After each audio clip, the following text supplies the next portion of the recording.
Cuando me estaba preparando para ir a cenar a casa de mi hija, recibí un mensaje de texto de mi abogado: «Llámame de inmediato». Marqué su número enseguida. Lo que me dijo sobre mi propia hija me dejó en shock. Antes de seguir, suscríbete al canal, dale like al vídeo y cuéntanos en los comentarios desde dónde nos escuchas. El aroma a cedro flotaba en el aire, un tenue recuerdo del armario donde mis trajes habían vivido durante décadas. Ajusté el nudo Windsor de mi corbata, mis dedos moviéndose con la lentitud de un gesto aprendido a fuerza de repetición. Era un ritual familiar de los viernes por la tarde. A los 68 años, la rutina se convierte en una especie de amigo silencioso. Esa corbata, de un azul marino profundo con hilos plateados, había sido un regalo de mi esposa, Eleanor. Todavía recordaba el día en que me la entregó, con los ojos entrecerrados de risa mientras me decía que combinaba con las hebras grises de mi cabello. Ahora, 2 años después de su partida, lo único que quedaba era yo, la corbata y el silencio de una casa demasiado grande para un solo hombre. Caminé por el pasillo, mis zapatos de vestir produciendo un sonido suave sobre los pisos de roble que habíamos instalado juntos. En la mesa del recibidor, su fotografía descansaba junto a un pequeño cuenco de llaves. Me detuve, como siempre hacía, y enderecé el marco plateado. «Voy a ver a Jessica», susurré a la mujer sonriente de la foto. «Te contaré todo sobre el partido de fútbol de Leo cuando vuelva». Era una tontería, hablarle a una fotografía. Pero el silencio nunca contestaba con juicio. Aquellas cenas de los viernes eran el último hilo brillante que me mantenía conectado con la vida que habíamos construido. Una promesa que cumplía para ella y para mí mismo, no dejar que la pena me consumiera en silencio. Extendí la mano hacia mi chaqueta de traje gris carbón, la que reservaba para esas ocasiones. Me hacía sentir bien esforzarme un poco, ser el padre del que Jessica pudiera sentirse orgullosa, el abuelo que aún aparecía con dignidad, como si todavía tuviera un lugar en el mundo. Pero en cuanto mis dedos rozaron la manga de lana, mi teléfono vibró sobre la mesa. Un zumbido breve, agudo. Miré la pantalla, esperando un mensaje de Jessica sobre qué postre recoger. Pero el nombre era otro: Sam Chen. Mi abogado. Mi amigo de 30 años. El mensaje era solo de 5 palabras, pero cayeron sobre mí con el peso de un yunque. «David, no vayas a ningún lado. Llámame de inmediato. Urgente». Un nudo frío se formó en mi estómago. Urgente no era una palabra que Sam usara a la ligera. Mi primer pensamiento fue por él. ¿Un infarto? ¿Un accidente? ¿Su esposa, Mary? Mis dedos se sentían torpes mientras presionaba su nombre y acercaba el teléfono al oído. Sonó 2 veces antes de que contestara. Su voz no estaba alterada. Era algo peor. Estaba contenida, despojada de toda calidez. «David, ¿estás solo?», preguntó, en voz baja. «Sí, Sam». Estaba por salir hacia casa de Jessica. «¿Qué ocurre? ¿Estás bien?». «Estoy bien», dijo. Pero sus palabras no ofrecieron consuelo. «Escúchame con mucha atención. ¿Estás sentado?». Me dejé caer en el banco junto a la puerta, aún con la chaqueta en la mano. «Sam, me estás asustando». Tomó aire lentamente, el sonido crepitando por la línea. «Debí llamarte antes. He estado revisando tus documentos de patrimonio, las actualizaciones que hicimos hace 6 meses. Como parte de eso, pedí estados de cuenta completos de tus fondos de retiro, tus inversiones, tu portafolio principal». Se detuvo. «David, hay un problema. Un problema muy grande». Esperé, con el silencio estirándose entre nosotros. «Los reportes que me llegan lucen bien», dije, oyendo mi propia voz lejana. «Jessica me los manda cada trimestre. Los números se mantienen estables». «David», replicó Sam, y su voz cargaba una pena que iba más allá de lo legal. «Los reportes que Jessica te envía son falsificaciones. Archivos PDF manipulados. Los estados reales de los bancos cuentan otra historia». La habitación pareció inclinarse. El aroma a cedro desapareció, sustituido por el sabor metálico del miedo. ¿Qué estás diciendo? Durante los últimos 2 años, desde que Eleanor falleció, alguien ha estado liquidando sistemáticamente tus activos. La cuenta de corretaje está casi vacía. El fondo de retiro se ha drenado con una serie de retiros estructurados. Tus ahorros de toda la vida, los $3 millones con los que te jubilaste, casi han desaparecido. Cada palabra fue un golpe físico. $3 millones. Toda una vida de trabajo. La seguridad que había construido, piedra sobre piedra, para mi retiro, para el cuidado de Eleanor, para el futuro de mi familia. Perdido. No tenía sentido. Eso es imposible, balbuceé. Nadie puede acceder a esas cuentas excepto yo. Las siguientes palabras de Sam fueron suaves, pero destrozaron mi mundo. Eso no es cierto, David. Hay otra persona. La persona que tiene tu poder notarial duradero. El que firmaste en el hospital cuando la enfermedad de Eleanor empeoró, para que alguien pudiera manejar las cosas si tú no podías. No necesitaba que dijera el nombre. Solo había una persona. La misma a la que estaba a punto de ir a ver para cenar. La persona en la que más confiaba en el mundo. Es Jessica, dijo Sam, con voz fantasmal. Te ha estado desangrando poco a poco. El teléfono casi se me resbaló de la mano. Me incliné hacia adelante, con la cabeza entre las manos, el piso de roble brillando borroso bajo mis ojos. Mi respiración se volvió entrecortada. No podía ser. No mi Jessica. No la niña cuyas rodillas raspadas yo había vendado, cuya matrícula universitaria pagué sin pensarlo 2 veces, cuya boda había sido uno de los días más orgullosos de mi vida. Mi mente, que solía ser un lugar ordenado, estructurado, se convirtió en un torbellino de recuerdos fragmentados. Jessica, sentada en mi mesa de cocina hace 1 año, con una pila de papeles frente a ella. No te preocupes por nada, papá, me dijo entonces, con una sonrisa luminosa y tranquilizadora. El mercado es volátil. Yo me encargo de la logística, de que todo esté protegido. Tú solo concéntrate en sanar. Otro recuerdo emergió. Yo, mencionando una factura inesperada de impuestos a la propiedad. Jessica, quitándole importancia con un gesto de la mano. Ya está resuelto, papá. Moví algunos fondos del portafolio de crecimiento para cubrirlo. Es parte del plan. Sus palabras habían sido un consuelo en su momento. Ahora eran cuchillos, cada una girándose en la herida. Los reportes falsificados que me enviaba cada trimestre, siempre acompañados de una nota alegre. El modo en que me desanimaba con suavidad de ir al banco en persona, diciendo que los cajeros eran nuevos y que el papeleo era un fastidio para alguien de mi edad. No me estaba protegiendo. Me estaba aislando. Estaba construyendo una jaula de amabilidad a mi alrededor mientras saqueaba los cimientos de mi vida.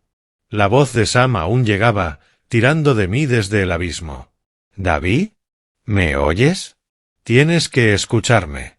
Esto es lo más importante». Conseguí emitir un sonido. «Sí. No puedes dejar que ella sepa que lo sabes. ¿Entiendes? Debes ir a esa cena. Debes actuar como si nada ocurriera. Sonríe. Pregunta por Leo. Hazle creer que todavía tiene el control absoluto. Si sospecha algo, podría mover lo que queda del dinero, esconderlo en algún lugar imposible de rastrear. Podría destruir los registros. Necesitamos tiempo, David. Yo necesito tiempo para seguir la pista de todo esto. Desde este momento, no solo eres mi amigo. Eres mi cliente. Y estamos en guerra. Una guerra que ella aún no sabe que ha comenzado. Una guerra. La palabra resonó en las ruinas de mi corazón. Yo era un ingeniero jubilado. Construía puentes, no planes de batalla. Pero mientras permanecía sentado allí, con el peso de la traición oprimiéndome el pecho, sentí algo distinto bajo el shock. Una claridad fría, dura. El ingeniero dentro de mí empezó a despertar. El problema estaba identificado. Las variables eran desconocidas. La estructura se estaba derrumbando. Era hora de analizar los daños. Poco a poco me puse de pie. Mis piernas estaban inestables, como un edificio al que le hubieran arrancado los soportes. Caminé hasta el espejo del pasillo y observé mi reflejo. El hombre que me miraba de vuelta era un extraño. Sus ojos estaban abiertos de par en par, llenos de un dolor tan profundo que parecía haberlo envejecido 10 años en 10 minutos. Su mano, que aún sostenía el teléfono, temblaba. Respiré hondo, con un estremecimiento. Ese hombre debía desaparecer. Tenía que convertirme en alguien más. En alguien capaz de entrar en la casa de su hija, besar la frente de su nieto y sentarse en una mesa rebosante de comida comprada con el fruto robado de mi vida, sonriendo como si nada malo existiera. Lo entiendo, le dije a Sam, con un susurro ronco. La actuación empieza ahora. Colgué el teléfono y permanecí quieto unos segundos, mientras el silencio de la casa se cerraba sobre mí. Tomé la chaqueta gris del banco, me la puse, enderecé el cuello y alisé las solapas. Después crucé la puerta, salí al aire fresco de la tarde y dejé atrás, en esa casa vacía, al hombre que había sido. El trayecto hasta el vecindario de Jessica fue un viaje por un mundo que yo mismo había contribuido a construir, pero al que ya no pertenecía. Allí, las casas no eran solo hogares, eran declaraciones levantadas tras impecables jardines y robles centenarios. Mi hija vivía en la más grande de todas, un palacio moderno de cristal y piedra blanca que parecía brillar desde dentro cuando entré en el amplio camino circular. Las rejas automáticas se deslizaron en silencio, dándome la bienvenida al corazón de la mentira. Tom estaba en la puerta incluso antes de que apagara el motor. Su sonrisa era amplia y ensayada. Llevaba un suéter de cachemira que probablemente costaba más que mi gasto mensual en comida. «David, qué gusto verte», tronó, dándome una palmada en el hombro demasiado fuerte. Ese gesto, que antes había sentido como un signo de afecto amistoso, ahora me resultaba una marca de propiedad. «Igualmente, Tom», respondí, con una voz que sonaba inquietantemente normal, obligándome a dibujar una sonrisa frágil en mi rostro, temiendo que se quebrara en cualquier momento. Al entrar, la magnitud de su engaño me golpeó como un puñetazo. El recibidor era un atrio de 2 pisos con un piso de mármol italiano que brillaba bajo una lámpara moderna en forma de estallido de estrellas. El aire olía tenuemente a lirios y cedro, un aroma diseñado para susurrar riqueza. Cada superficie estaba pulida, cada objeto en su lugar exacto. Era una casa hermosa. Una casa construida sobre las ruinas de mi vida. Jessica apareció desde la sala, resplandeciente con un vestido de seda color crema. «Papá», entonó dulcemente, deslizándose hacia mí. «¡Qué alegría que hayas venido!». Me rodeó con sus brazos en un abrazo breve y frío. El abrazo de una actriz, no de una hija. Pude sentir en mi espalda los bordes afilados de la pulsera de diamantes que llevaba en la muñeca. Una pulsera que, ahora lo comprendía, yo había pagado. «Te ves un poco cansado», dijo, apartándose para estudiar mi rostro, con los ojos cargados de una preocupación perfectamente calculada, casi profesional. «¿Te sientes bien?» «Solo ha sido una semana larga, cariño», logré responder, aunque la palabra cariño me supo a cenizas en la boca. Me condujo hacia la sala, un espacio inmenso con paredes de vidrio que daban a una piscina infinita y al parpadeo de las luces de Denver en el horizonte. En la pared colgaba un enorme cuadro abstracto que reconocí de una galería que me había señalado meses atrás, recalcando su descomunal precio. En su dedo brillaba un anillo de zafiro que nunca había visto. Cada detalle era una nueva puñalada de traición. Tom me sirvió un vaso de agua con gas mientras Jessica se acomodaba en un sofá de cuero blanco. «Mi nieto, Leo, estaba en una pijamada», explicó ella. Sentí una punzada de decepción, seguida por un extraño alivio. No estaba seguro de poder enfrentar esa noche la inocencia de sus ojos. «Tenemos noticias emocionantes», anunció Tom, entregándome el vaso. Señaló hacia la entrada. Finalmente cambié el sedán viejo. Ahora tengo un Porsche nuevo. Conduce como un sueño. Eso es maravilloso, dije, con voz hueca. Recordaba bien el sedán viejo, un Lexus perfectamente bueno que yo mismo le había ayudado a comprar apenas 3 años atrás. Jessica sonrió, la viva imagen de una esposa orgullosa. Y mi firma de diseño acaba de conseguir el contrato para el nuevo Hotel Fairmont en el centro. Es un proyecto enorme, papá. Esta noche estamos celebrando. Levantó su copa de vino en un brindis fingido. Un brindis a su éxito, financiado por mi ruina silenciosa. Tuve que apretar con fuerza mi vaso de agua para que no se notara el temblor de mi mano. La conversación durante la cena fue una obra maestra de desvío y actuación. Preguntaban por mi semana, pero sus ojos se nublaban cuando yo hablaba de podar las rosas. Su interés era apenas una máscara. El verdadero tema, como siempre, eran ellos. Sus planes. Sus ambiciones. Sus necesidades. A mitad de la comida, Jessica adoptó ese tono serio y preocupado que ahora reconocía como su arma más peligrosa.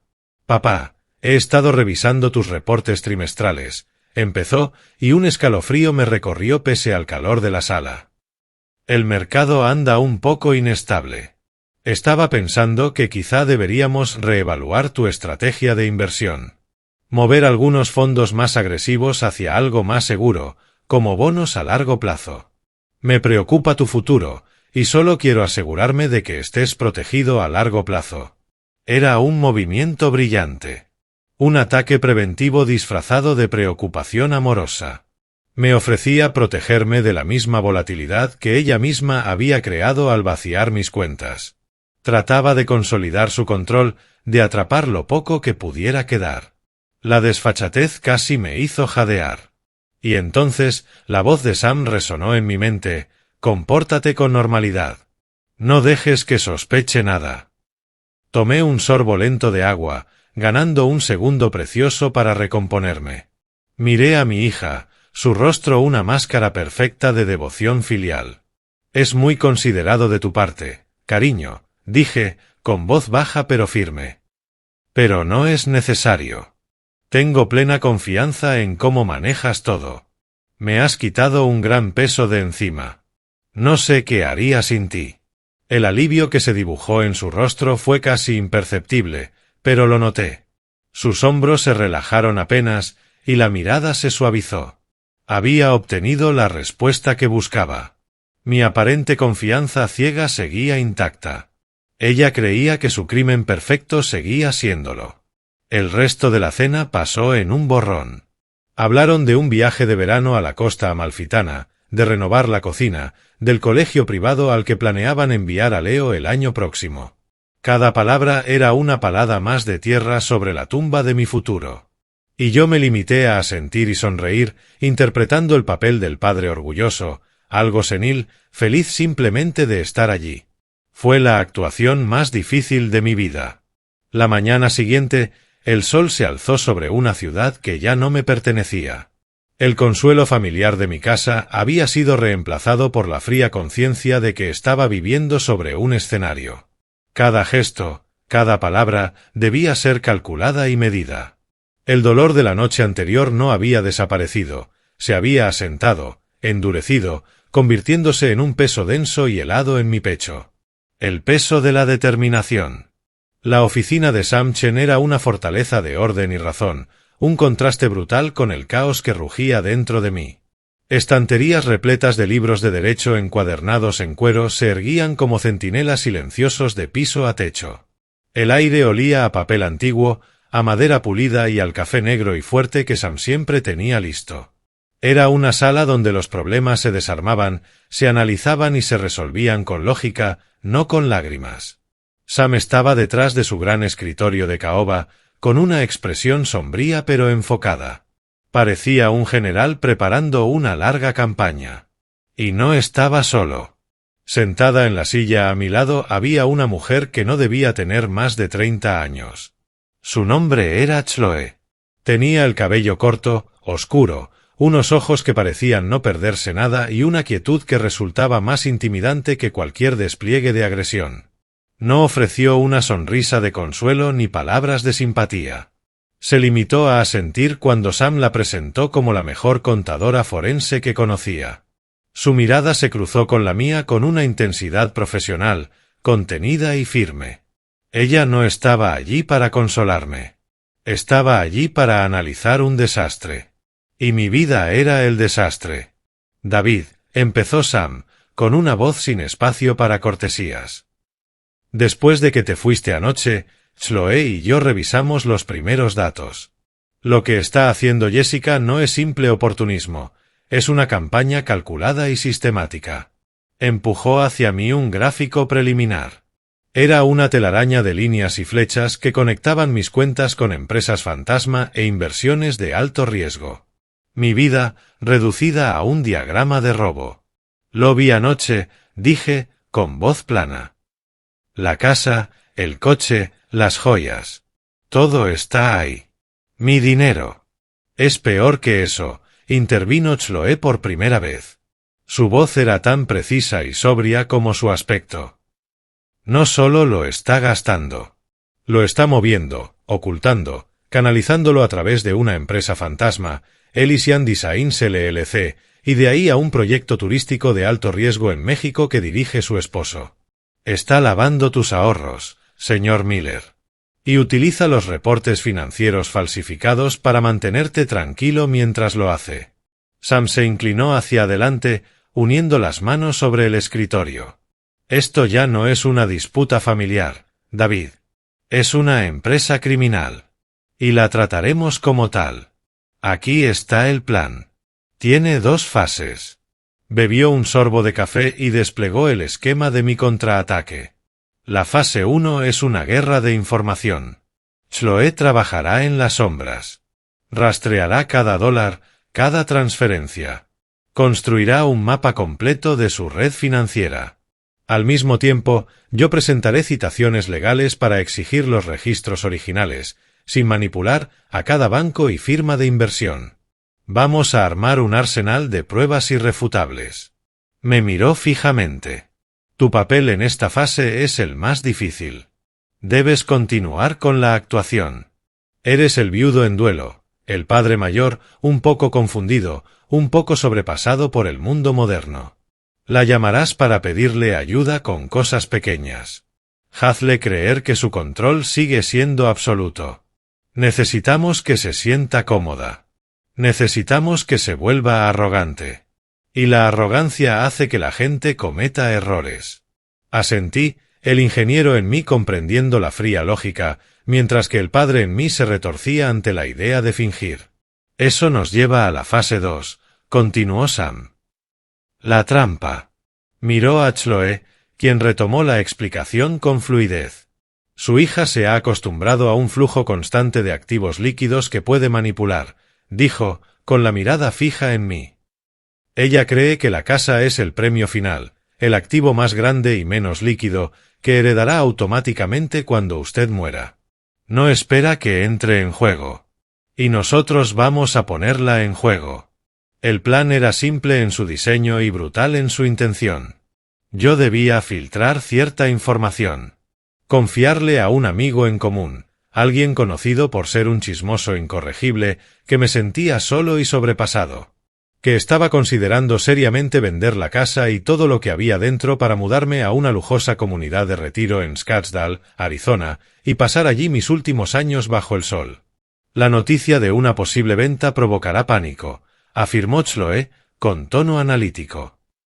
Amenaza su herencia y, lo que es más importante, amenaza con atraer a terceros, agentes inmobiliarios, tasadores, abogados, todos ellos examinarán las finanzas que ella se ha esforzado tanto por ocultar. El flujo de dinero de sus cuentas probablemente ya esté disminuyendo a medida que se agotan los fondos. La casa es el final del juego. Ella no puede y no permitirá que se venda. Se verá obligada a actuar, concluyó Sam, retomando la palabra. Intentará detenerte. Insistirá en que estás confundido, en que ya no eres capaz de tomar tus propias decisiones. Se excederá. Y cuando lo haga, caerá directamente en la jaula legal que hemos construido para ella, armados con cada prueba de su fraude. Me quedé allí, absorbiendo el escalofriante ingenio de su estrategia. Era un plan construido no sobre la emoción, sino sobre una comprensión profunda de la codicia de mi hija. Utilizaba su propia arrogancia como cebo. Durante 2 años, mi pasividad la había habilitado. Ahora, otro tipo de pasividad, una confusión fingida, se convertiría en el arma de su derrota. El dolor seguía allí, una piedra fría en mi estómago, pero por primera vez desde aquella llamada fatídica se unía a algo más, el clic silencioso y satisfactorio de una máquina bien diseñada al ponerse en marcha. Los días que siguieron fueron una actuación silenciosa y agotadora. Me convertí en actor dentro del teatro de mi propia vida, y cada palabra, cada gesto, formaban parte de un guión escrito con la tinta fría y precisa de la oficina de mi abogado. El primer movimiento parecía engañosamente simple. El martes por la mañana llamé a Jessica. Deliberadamente esperé hasta las 10, una hora en la que sabía que estaría en plena reunión, un momento en que mi llamada sería una interrupción. —¿Papá? —contestó, con un leve matiz de fastidio en la voz. —¿Está todo bien? Solté un suspiro, uno cansado, practicado frente al espejo. —Ay, cariño, perdona por molestarte. Es que, estos papeles de la aseguradora. Hablan de beneficiarios, de sucesiones, y todas las palabras se me mezclan en la cabeza.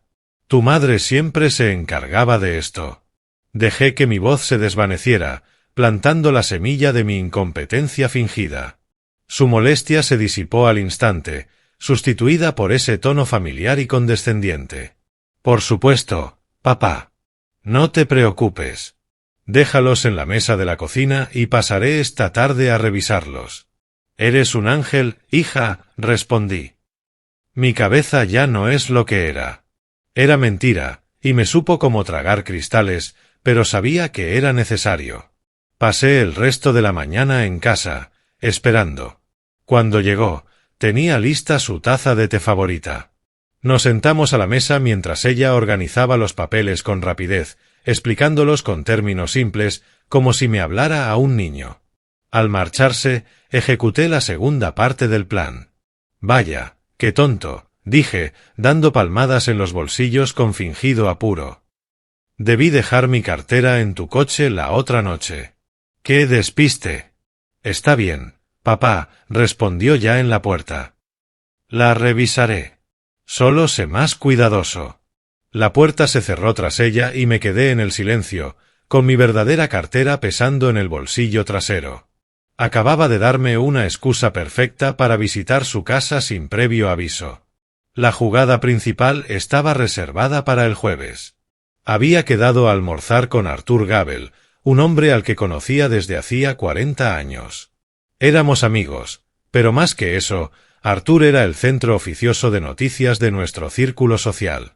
Una historia contada a Arthur al mediodía se convertía en conocimiento general antes de la cena. Nos encontramos en nuestro lugar habitual, un restaurante sencillo que servía el mejor sándwich Reuben de Denver. Hablamos de los viejos tiempos, de la salud, de los nietos. Todo era tan normal, tan cómodo, que la mentira que estaba a punto de soltar me supo como una traición profunda a nuestra amistad.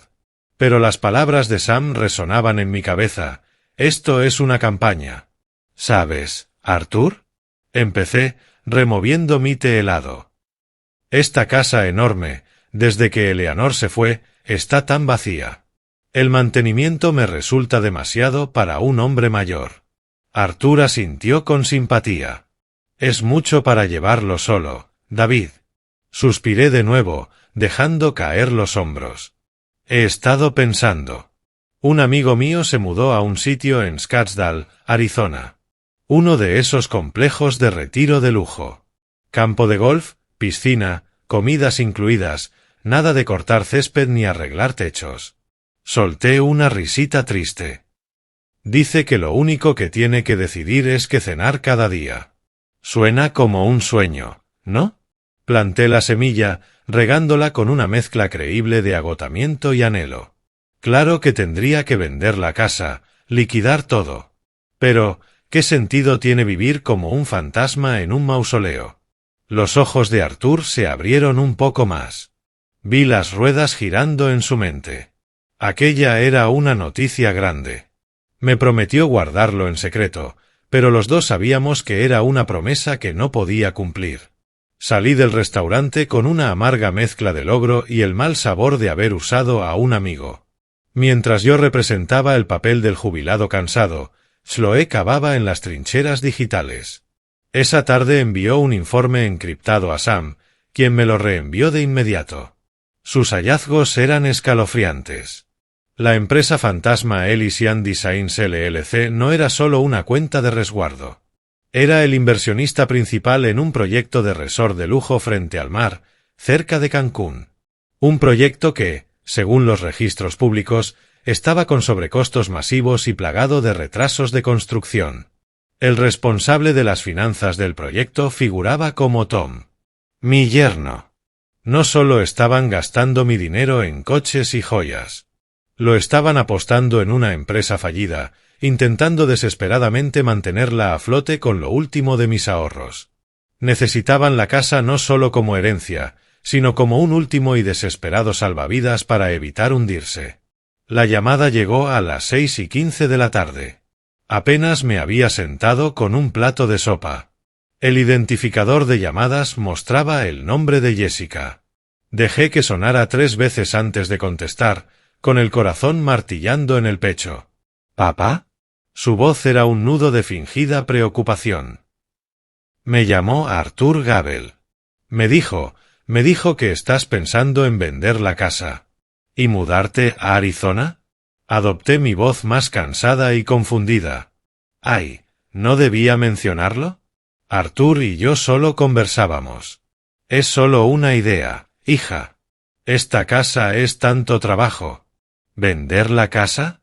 Repitió, con la voz subiendo un tono. Papá, no puedes. No puedes. Esa es nuestra casa familiar. Es donde están los recuerdos de mamá. Cada cuarto, cada rincón, ¿cómo puedes pensar en dejarla ir? La actuación fue impecable. El dolor, la sentimentalidad, todo estaba allí. Pero bajo la superficie pude escuchar el zumbido agudo del pánico. Solo me estoy haciendo viejo, Jessie, dije, usando su apodo de la infancia para añadir vulnerabilidad. No puedo seguir con las reparaciones, el jardín. Pensé que tal vez era momento de una vida más sencilla. Con un poco de sol. No, respondió apresurada. Lo resolveremos. Si se trata del mantenimiento, podemos contratar un servicio. Un jardinero de planta, un manitas. Yo puedo encargarme de todo. Tú no tienes que mover un dedo. Solo, no tomes decisiones precipitadas. No llames a ningún agente inmobiliario. Prométemelo, papá. Prométeme que me dejarás ayudarte a manejar esto. Sus palabras eran un intento desesperado por recuperar el control, por interponerse entre mí y el único activo que no podía permitirse perder.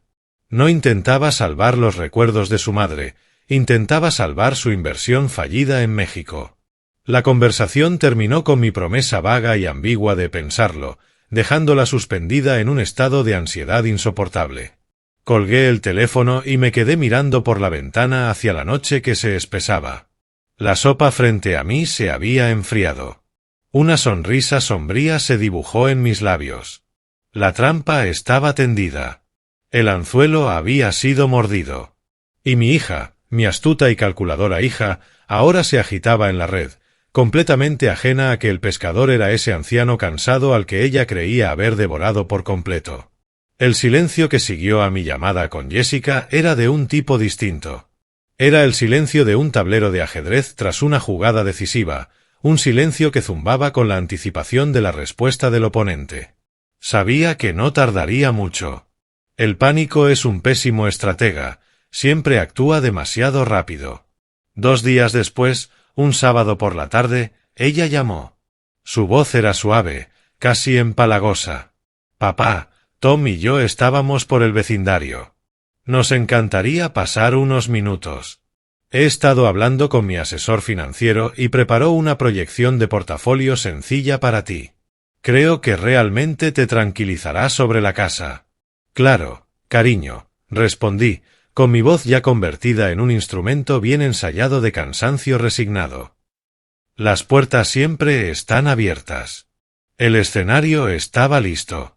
Tenía 1 hora antes de que llegaran. Me moví con la precisión pausada de un ingeniero revisando planos antes de una construcción importante. Mi objetivo era una pequeña casita decorativa para pájaros que Eleanor había colocado sobre la repisa de la chimenea. Era un objeto sentimental y un tanto ridículo, pero su posición le daba una línea acústica perfecta hacia el sofá principal. La levanté. La base estaba hueca. El dispositivo de grabación que Sam me había entregado no era más grande que un terrón de azúcar, un pequeño cubo negro con una diminuta lente casi invisible. Lo aseguré dentro de la casita con un trozo de cinta de doble cara y volví a colocarla sobre la repisa, ajustándola apenas unos milímetros. Desde fuera, era solo un adorno. Desde dentro, era un testigo silencioso en espera. Llegaron luciendo como una pareja de portada de revista. Jessica vestía un blazer impecable, y Tom llevaba un polo con un pequeño caballo bordado en el pecho. Traían consigo una carpeta gruesa y encuadernada en cuero.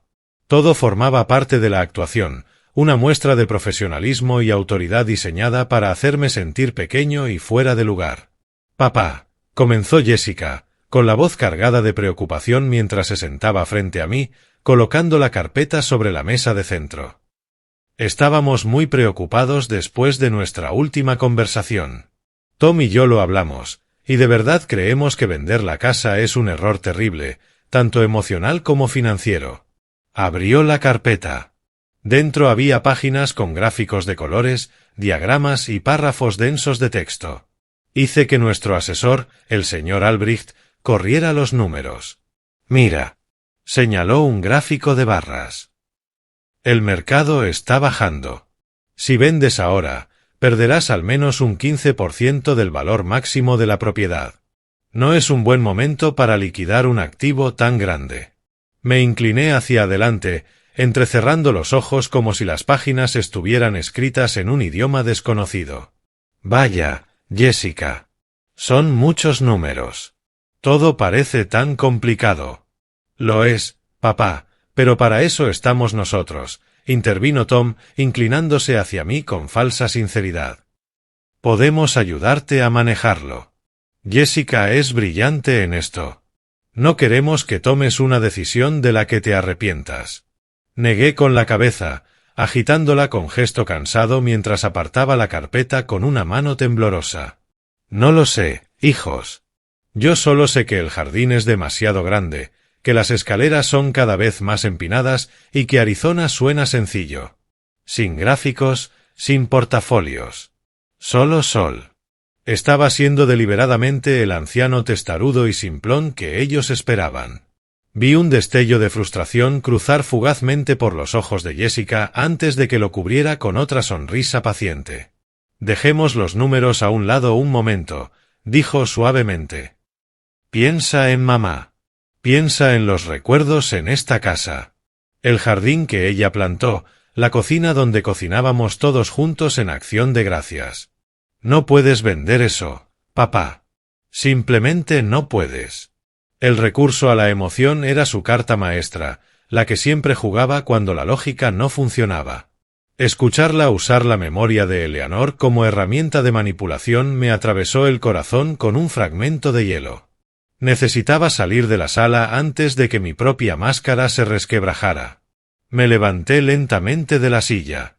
Me han dado mucho en qué pensar. Déjenme preparar un poco de té. Mi cabeza está dando vueltas. Mientras caminaba hacia la cocina, supe que la verdadera función estaba por comenzar. En cuanto el sonido del agua llenando la tetera llegara al salón, su farsa se derrumbaría. Me quedé justo fuera de su vista, apoyando la espalda contra la pared, conteniendo mi respiración. Conté los segundos. Entonces, escuché la voz de Tom, baja, ansiosa. «No crees que realmente lo venda, ¿verdad? Jessica, el proyecto en México, los inversionistas están nerviosos. Necesitamos otra inyección de capital, y la necesitamos para ayer. Hubo un susurro de papeles, y luego la voz de Jessica, ya sin dulzura, afilada como acero forjado. No venderá. No lo permitiré. Está más confundido de lo que pensaba. Esta fantasía de Arizona es la prueba. Pero ¿y si llama a un agente inmobiliario? ¿Qué hacemos? La voz de Tom temblaba de pánico. Hubo una pausa. Y entonces llegaron las palabras que detuvieron mi corazón. Entonces damos el siguiente paso, dijo Jessica, sin emoción. Probaré que no es competente para tomar esa decisión. Hablaré de nuevo con el Dr. Miller. Conseguiré una evaluación más definitiva. El poder notarial no basta para detener una venta si él se empeña. Necesitamos una tutela legal. Necesitamos el control total.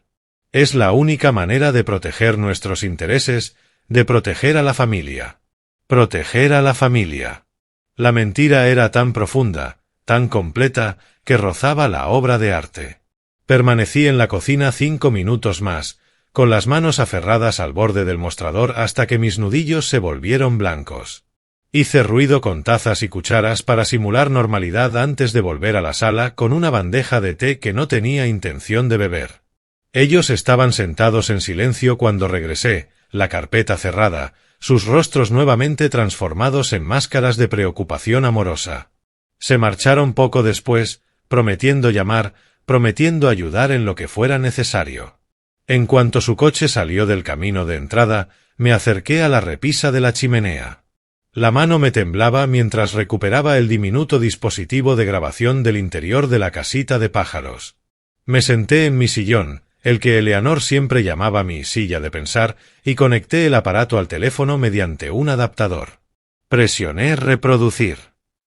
El sonido de mi propia voz, fingiendo confusión, llenó el silencio.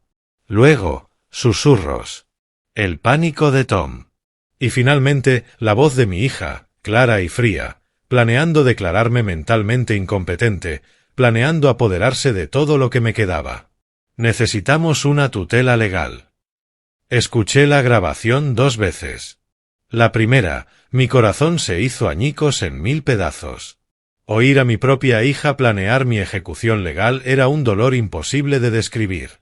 Pero la segunda vez ocurrió algo distinto. El ingeniero en mí, el hombre que había construido puentes y entendía los puntos de tensión y la integridad estructural, tomó el control.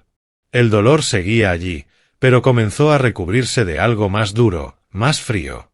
La emoción cruda se estaba enfriando, endureciéndose en las líneas nítidas de un plano.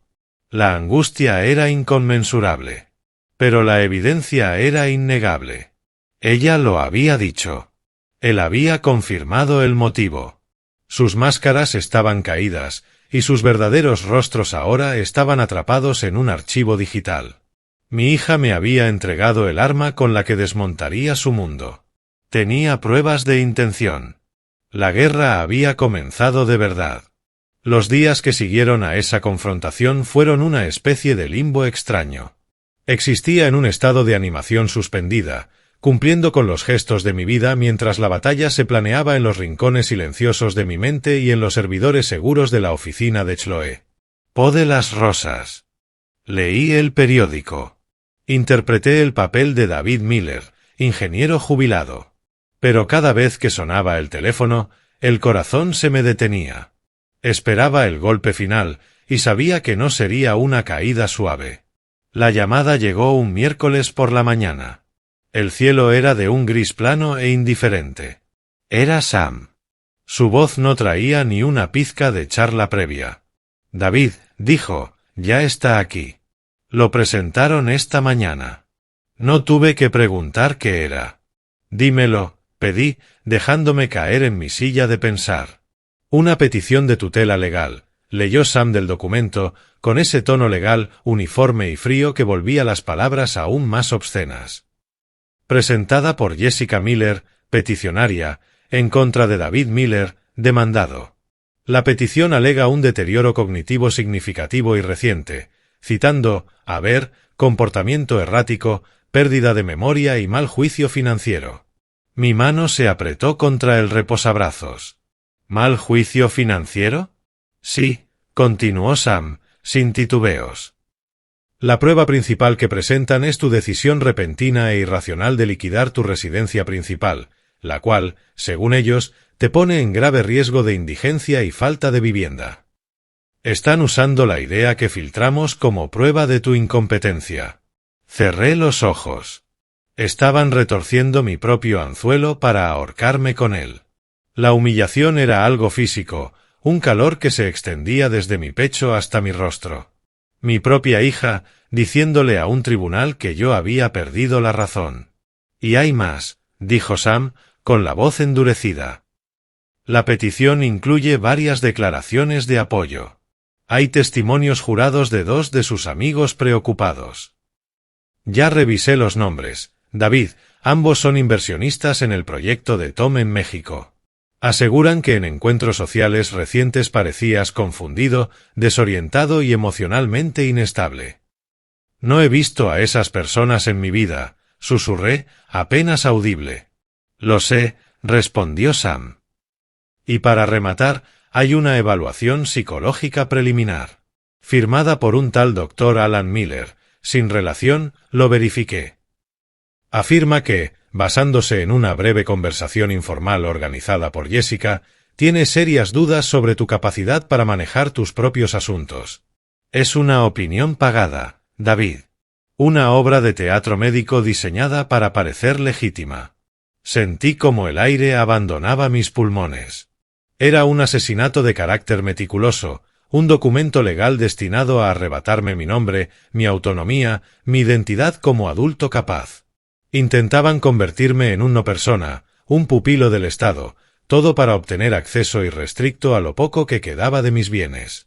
La puerta principal de mi casa, el coche en la entrada, incluso los pensamientos en mi cabeza, nada sería mío ya.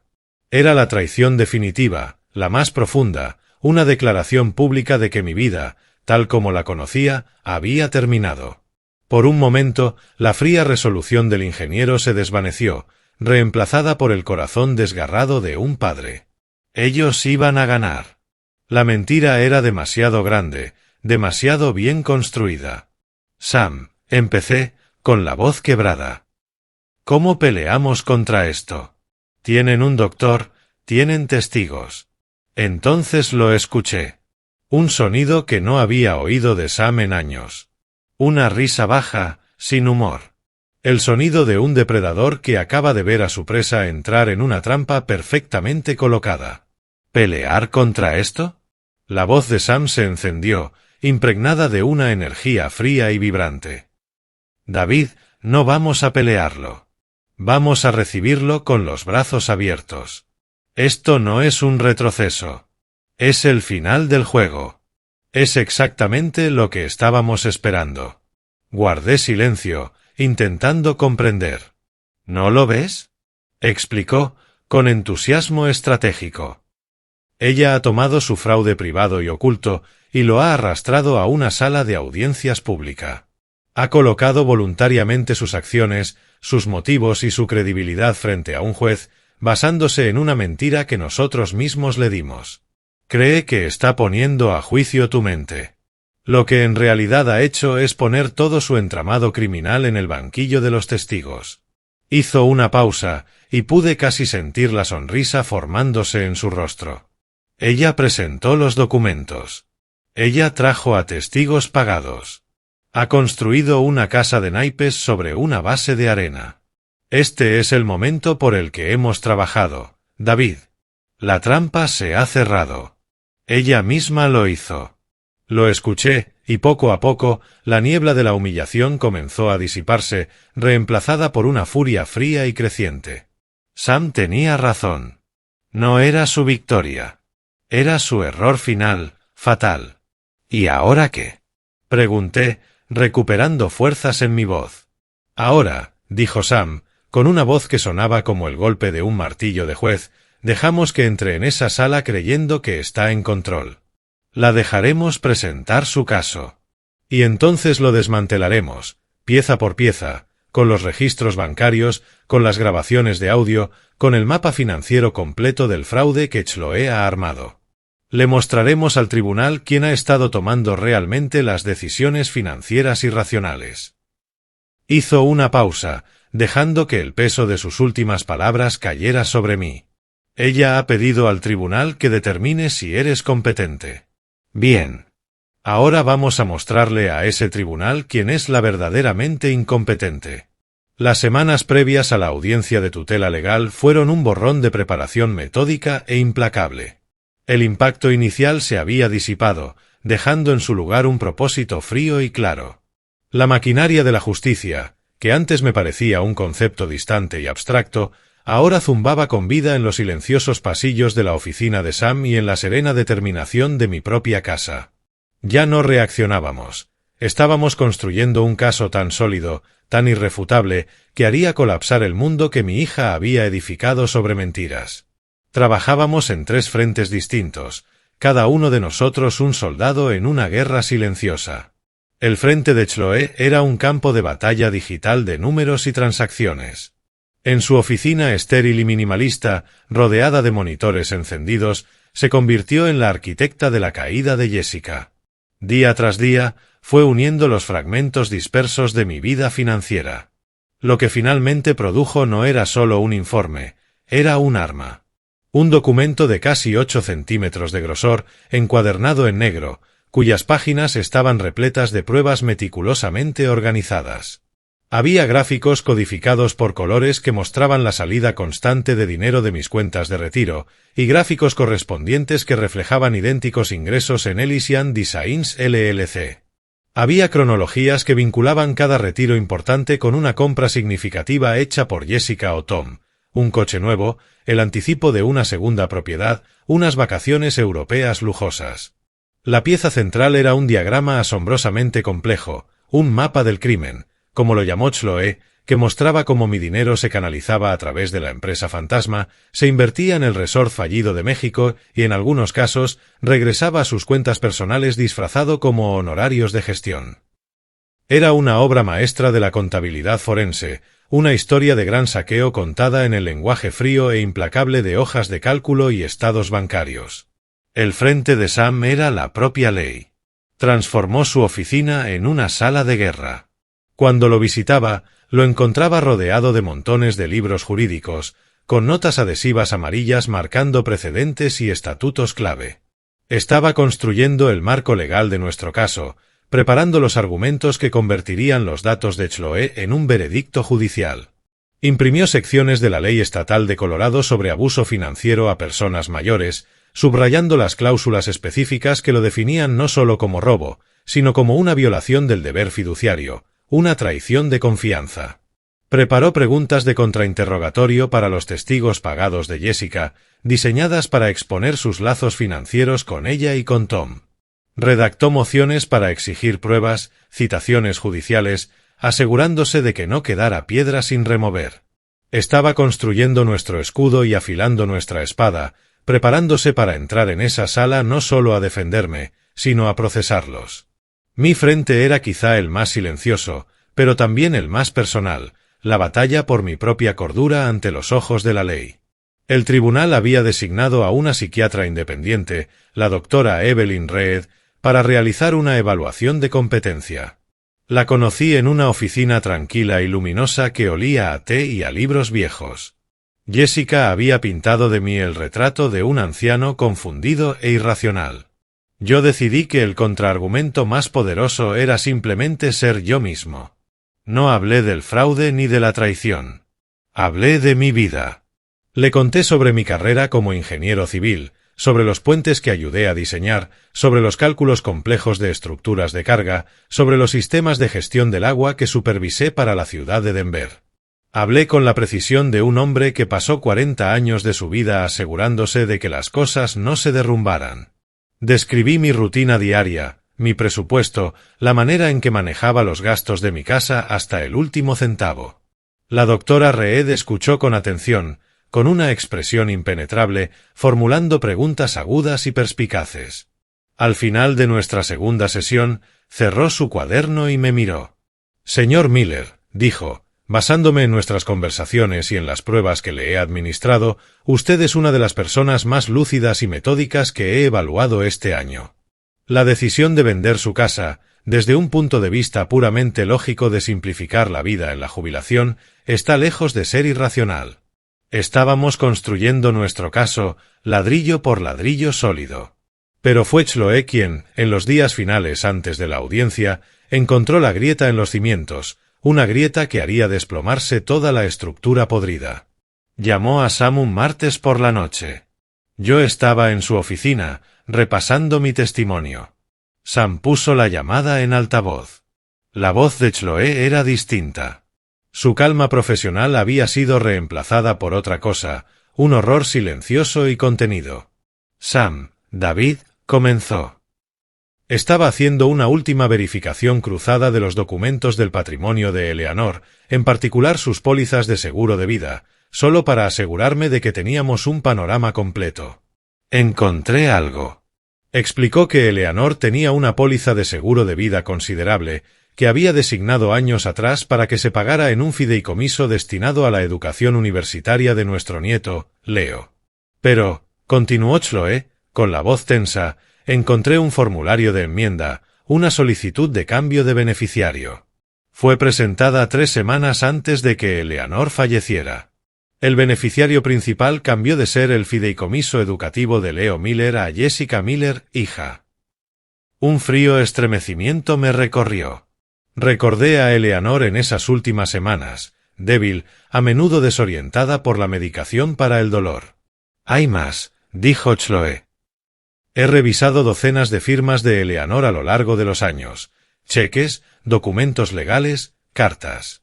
Su firma siempre fue firme, elegante. La de este formulario es temblorosa, sí, pero además está mal. El ángulo de la es distinto. El lazo de la R es demasiado cerrado. No parece la firma de una persona enferma, sino la de alguien que intentaba imitarla. La sala quedó en silencio. Las implicaciones eran monstruosas. Esto no se trataba solo de robar a un padre vivo. Esto era robar a una madre moribunda. Era robarle su último regalo a su propio nieto. Sam se levantó y caminó hacia la ventana, dándome la espalda. Permaneció callado un largo momento. Cuando se giró, su rostro era una máscara de furia helada. Tomó su teléfono. Chloe, dijo, con voz baja y peligrosa, envíame inmediatamente un escaneo en alta resolución de esa firma.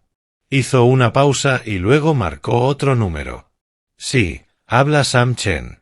Necesito hablar con Daniel Ishikawa. Dígale que es una emergencia. Necesito una opinión experta sobre una posible falsificación y la necesito para ayer. Colgó y me miró, con los ojos encendidos. La terrible verdad acaba de volverse aún peor, David.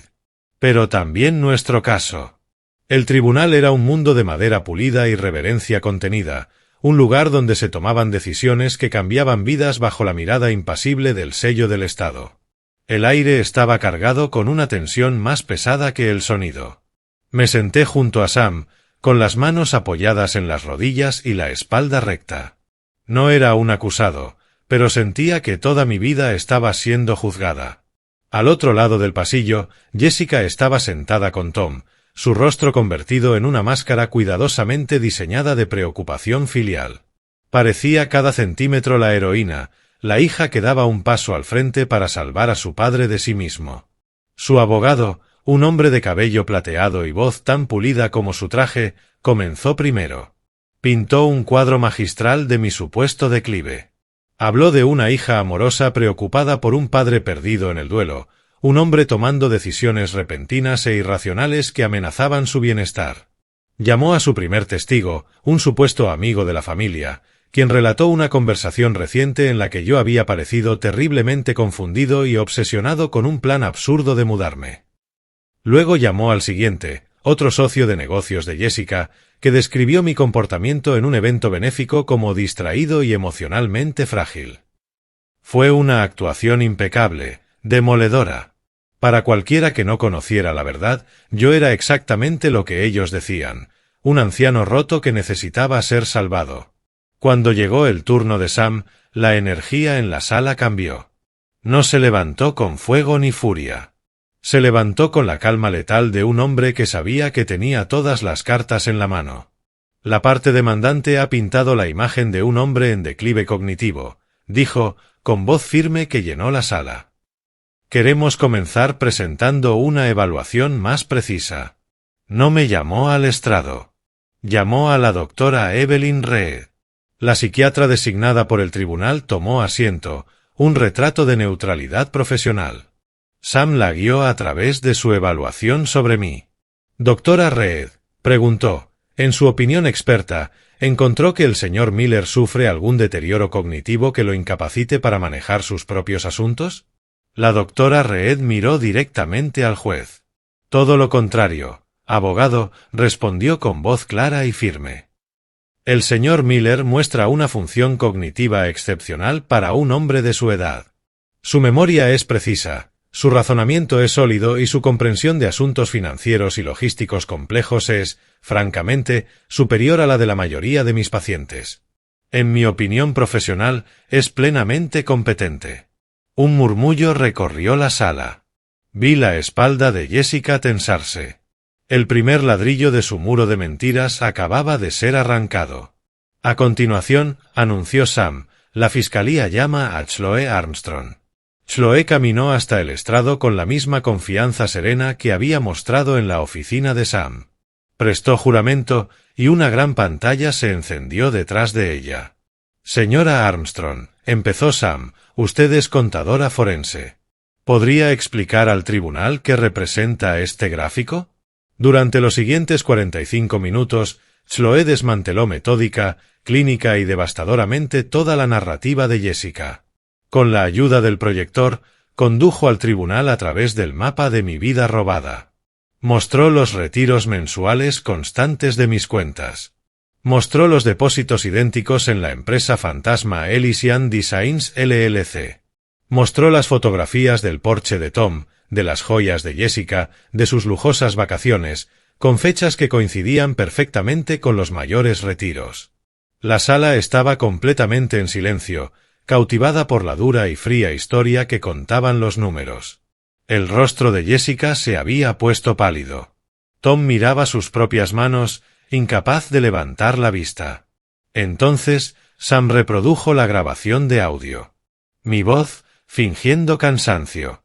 El susurro ansioso de Tom sobre la necesidad de más capital para el proyecto en México. Y finalmente, la voz de Jessica, aguda y fría, atravesando el silencio de la sala. Si es necesario, demostraré que no es competente para tomar esa decisión. El poder notarial no basta, necesitamos una tutela legal. Necesitamos el control total. Un jadeo colectivo recorrió la sala. La máscara de la hija amorosa había sido arrancada, revelando el rostro helado de una depredadora. Jessica se hundió en su silla, los ojos abiertos de incredulidad, como si no pudiera comprender que sus propias palabras habían regresado para condenarla. Sam dejó que el silencio se prolongara antes de lanzar el golpe final. Se volvió hacia el juez, con la voz ahora cargada de una justa indignación que había mantenido contenida hasta ese instante. Señoría, dijo, con una claridad que resonó en cada rincón. Lo que ha visto aquí es una historia de codicia y traición profunda. Pero la terrible verdad es que esta historia es aún más oscura de lo que parece. No se trata solo del abuso a un padre vivo. Es un complot que comenzó cuando la madre de esta mujer estaba en su lecho de muerte. Llamó a su último testigo, el señor Daniel Ishikawa, un renombrado perito en caligrafía. Sam colocó un documento en el proyector, la enmienda del seguro de vida. Señor Ishikawa, preguntó Sam, ¿puede decirle al tribunal algo sobre la firma de Eleanor Miller en este documento? El experto ajustó sus gafas. La firma de Eleanor Miller en esta página es una falsificación, afirmó sin titubeos.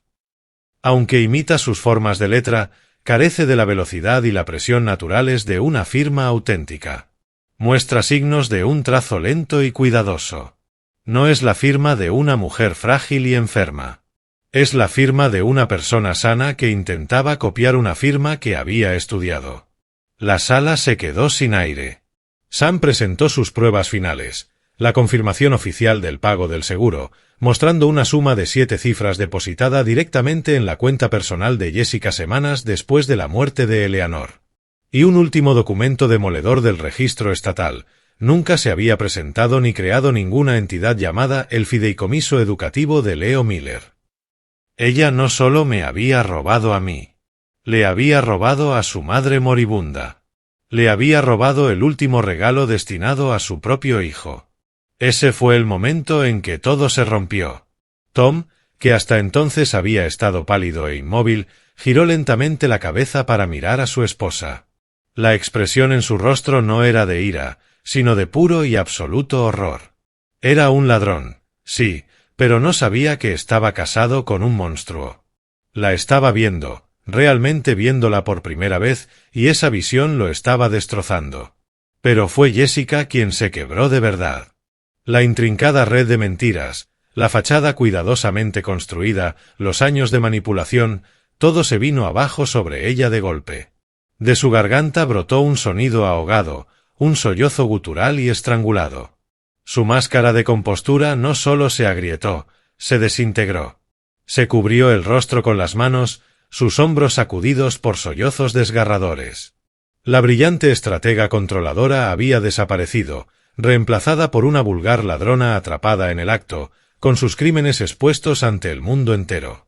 Y en ese momento, entre las ruinas de su engaño, el juicio final fue pronunciado, no por el juez, sino por el peso frío e ineludible de la verdad. El sonido de los sollozos de Jessica era lo único que llenaba la sala cuando la jueza, una mujer con ojos que ya habían visto demasiado como para sorprenderse fácilmente, pronunció su veredicto. Su voz era acero frío. La petición de tutela legal queda denegada, declaró, fijando su mirada en Jessica. Lo que se ha presentado hoy aquí no es el caso de una hija preocupada, sino un abuso depredador y escandaloso de este tribunal y del propio padre de la peticionaria. No se detuvo allí.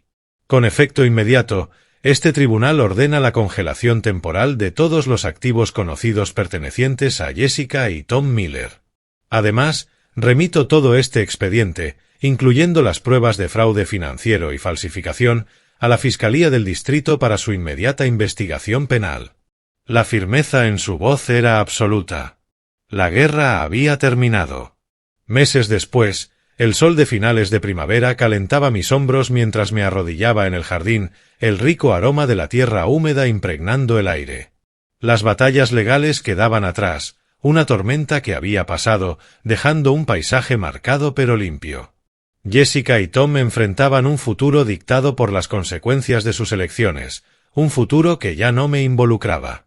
Escuché la puerta trasera deslizarse y levanté la vista. Mi nieto, Leo, caminaba hacia mí. A sus 16 años, tenía en los ojos la aguda inteligencia de su madre, pero en la sonrisa la bondad de su abuela. Se sentó en la hierba junto a mí. Me limpié las manos en el pantalón y alcancé un sobremanila que había dejado sobre el banco del jardín. Se lo tendí. «Hay algo que quiero que tengas», le dije. Él lo abrió y sacó el documento que había dentro.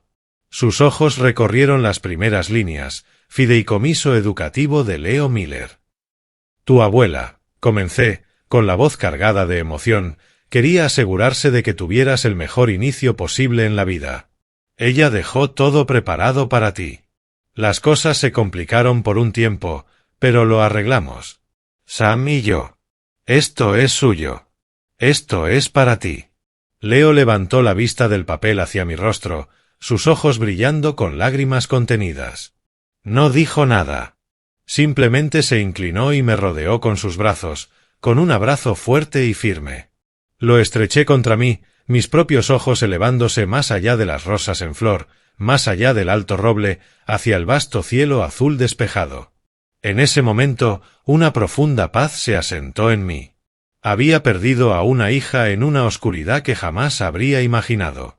Pero, al luchar por salir a la luz, había salvado el futuro de mi nieto. Había honrado la memoria de mi esposa. Y finalmente, de verdad, me había recuperado a mí mismo. La batalla había terminado. El silencio en mi corazón ya no era de duelo, sino de una paz tranquila, conquistada con esfuerzo. Esta historia es un recordatorio contundente de que la verdadera fuerza suele forjarse en silencio. Revela lo fácilmente que la confianza ciega puede ser convertida en un arma por la codicia, transformando a la familia en el adversario más cruel. La lección final no trata sobre venganza, sino sobre recuperación. Enseña que la dignidad, una vez robada, puede ser recuperada mediante la búsqueda metódica de los hechos. La victoria no se gana con ira, sino con paciencia, con pruebas y con la determinación inquebrantable de dejar que la verdad, por dolorosa que sea, hable por sí misma. La verdadera justicia no se encuentra en los gritos, sino en el peso callado e innegable de la evidencia. No olvides compartir esta historia con alguien que necesite escucharla y haz clic en el siguiente vídeo en tu pantalla para continuar el camino.